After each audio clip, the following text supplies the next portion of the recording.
துயில் கொள்ளுகின்ற மறைந்தும் மறையாமல் மக்கள் உள்ளங்களிலே வாழ்ந்து கொண்டிருக்கிறானே மக்கள் தலைவன், மாணிக்க தலைவன், மாசற்ற தலைவன், புரட்சி தலைவர் எம்ஜிஆர்.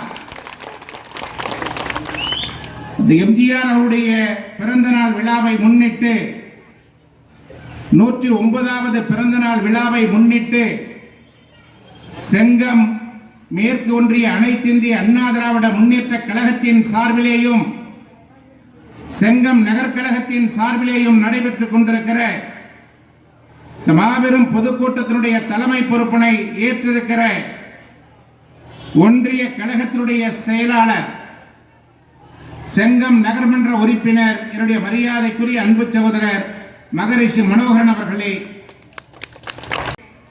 மிக சிறப்பான முறையிலே பல்வேறு கருத்துக்களை மரியாதைக்குரிய தலைமை கழகத்துடைய பேச்சாளர்கள் அருமையண்ணன் நெத்தியடி நாகையன் அவர்களும் அருமையண்ணன் நல்லையப்பன் பாலாஜி அவர்களும் இங்கே விரிவாக பேசியிருக்கிறார்கள். இந்த இயக்கத்தினுடைய பிரச்சார பேரங்கிகளாக தமிழகம் எங்கும் வலம் வந்து கொண்டிருக்கிற அவர்கள் நாட்டிலே நடைபெற்றுக் கொண்டிருக்கிற பல்வேறு நிகழ்வுகளை உங்கள் முன்னாலே கொண்டு வந்து காட்டியிருக்கிறார்கள். திராவிட முன்னேற்ற கழகத்தின் சார்பிலே அறிவிக்கப்பட்ட 515 தேர்தல் வாக்குறுதிகளை பற்றியும் இங்கே எடுத்துச் சொன்னார்கள். தமிழகத்திலே நடைபெற்றுக் கொண்டிருக்கிற சட்டம் ஒழுங்கு சீர்கேடு, எங்கு பார்த்தாலும் கொலை, கொள்ளை, வழிப்பறி, கற்பழிப்பு, பாலியல் பலாத்காரம் என்று தமிழகமே இன்றைக்கு சுடுகாடாக மாறிக்கொண்டிருக்கிற சூழ்நிலையை எடுத்துரைத்தார்கள். ஆட்சி அதிகாரத்தில் இருக்கின்றவர்களால் அனைத்திந்திய அண்ணா திராவிட முன்னேற்ற கழகத்துடைய முன்னாள் அமைச்சர்கள் மீது, இயக்கத்தினுடைய மூத்த நிர்வாகிகள் மீது, இயக்கத்தினுடைய தொண்டர்கள் மீது தமிழகம் எங்கும் பல்வேறு இடங்களிலே பொய் வழக்குகளை போட்டுக் கொண்டிருக்கிறார்கள் என்பதை பற்றியெல்லாம் எடுத்து சொன்னார்கள்.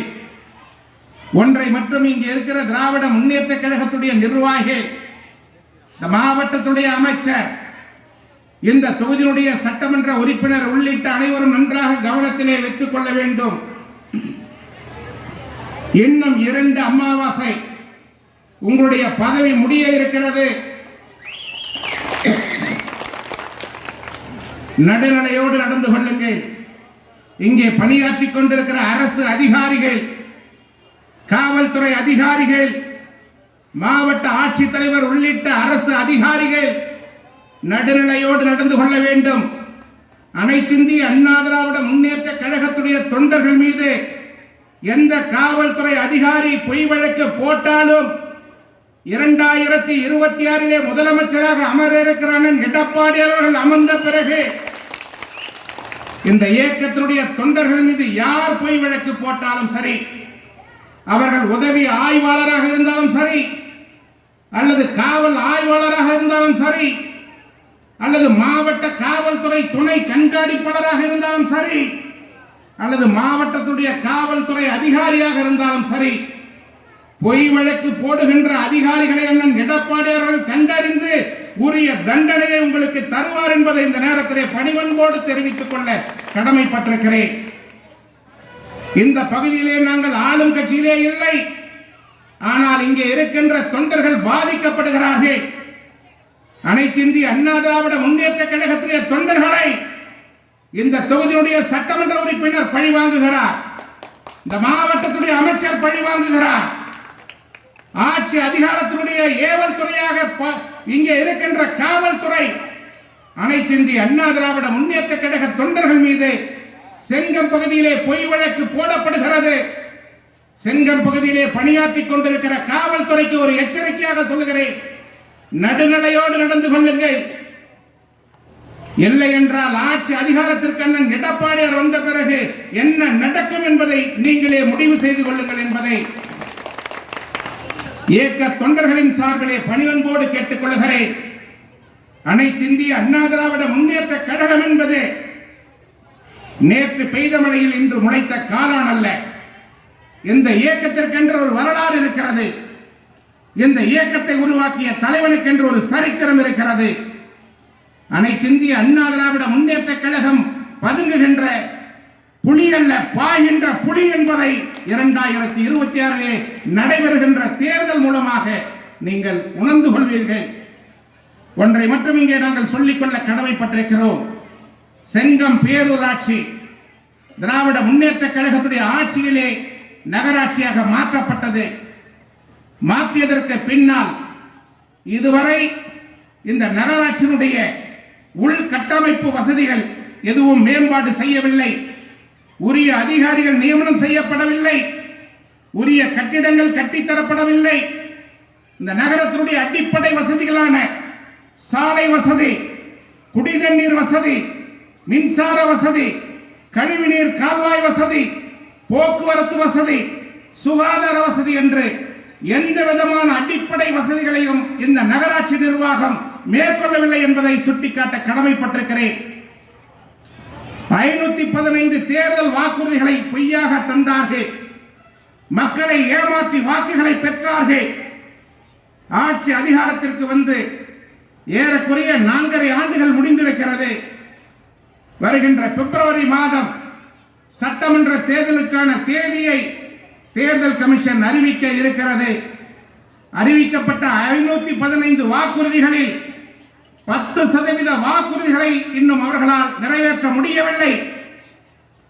ஆனால் இன்றைக்கு 15 தினங்களுக்கு முன்பாக நம்முடைய பகுதியிலே இருந்து